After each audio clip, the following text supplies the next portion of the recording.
ہماری سوسائٹی میں تقریباً ہر کسی کو اپنی دنیا اور دوسروں کی آخرت کی فکر ہوتی ہے۔ قرض میں داخل ہونا بہت آسان ہے مگر اس سے نکلنا بہت مشکل۔ رمضان وہ خوبصورت مہینہ ہے جس میں اللہ تعالی گنہگاروں کو بھی عبادت کی توفیق دے دیتا ہے۔ کامیاب زندگی یہ نہیں کہ ہم کتنے خوش ہیں، بلکہ کامیاب زندگی تو یہ ہے کہ ہمارا اللہ ہم سے کتنا خوش ہے۔ اپنی اندھیری قبر کو خود ہی روشن کرنے کی تیاری کرو۔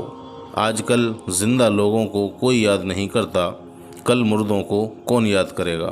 زندگی میں بڑا کام وہ انسان کر سکتا ہے جو ہمیشہ اپنے آپ کو چھوٹا کام کرنے کے لیے راضی رکھے۔ مبارک ہیں وہ لوگ جن کے پاس نصیحت کے لیے الفاظ نہیں بلکہ ان کے اپنے اعمال ہیں۔ 3 مہمان بغیر کہے آتے ہیں، نمبر 1 رزق، نمبر 2 نصیب اور نمبر 3 موت۔ کسی سے روٹھو تو سنبھل کر روٹھنا، آج کل منانے کا نہیں چھوڑ دینے کا رواج ہے۔ زیادہ سمجھدار اور زیادہ بیوقوف میں کوئی فرق نہیں ہے، کیونکہ یہ دونوں کسی کی نہیں سنتے۔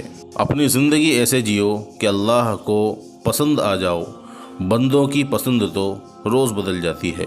میٹھے ضرور بنیں لیکن اتنے بھی نہیں کہ لوگ آپ کی جلیبیاں بنانا شروع کر دیں۔ کسی انسان کو دکھ دینا اتنا آسان ہے جتنا سمندر میں پتھر پھینکنا، مگر یہ کوئی نہیں جانتا کہ وہ پتھر کتنی گہرائی میں گیا ہے۔ پیٹ اور غرور بڑھ جائے تو اپنوں کو گلے لگانا ناممکن ہو جاتا ہے۔ اچھے لوگ خوشیاں دیتے ہیں اور برے لوگ سبق دیتے ہیں۔ بہترین انسان وہ ہے جو مسائل حل کرتا ہے اور بدترین وہ ہے جو مسائل پیدا کرتا ہے۔